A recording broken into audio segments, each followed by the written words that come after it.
అవసరం ఇహ ఉండదు. అంటే మీ కోరిక తీరిపోవడం అనేటటువంటిది తథ్యం. ఇంకా హనుమద్ ఉపాసన అంత గొప్పది.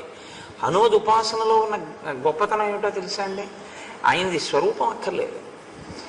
మీరు ఒకవేళ భయంతో ఉన్నారనుకోండి, ఏదైనా భయం వేసింది అనుకోండి, మీరు ఎక్కడున్నారో అక్కడ వెంటనే ఈ మధ్య పొడుగ్గా ఉన్నటువంటి వేలుతోటి హనుమ అని రాసి మీరు నమస్కారం చేస్తే ఆయన కాపాడతారు. నన్ను నమ్మండి, మీకు నేను ఒక యథార్థం చెప్తున్నాను. అంత గొప్ప స్వరూపం అది.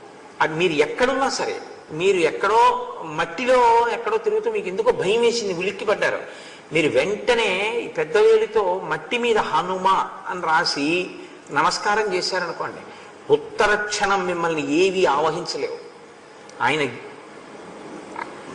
తక్షణం రక్షణ ప్రసరిస్తారు.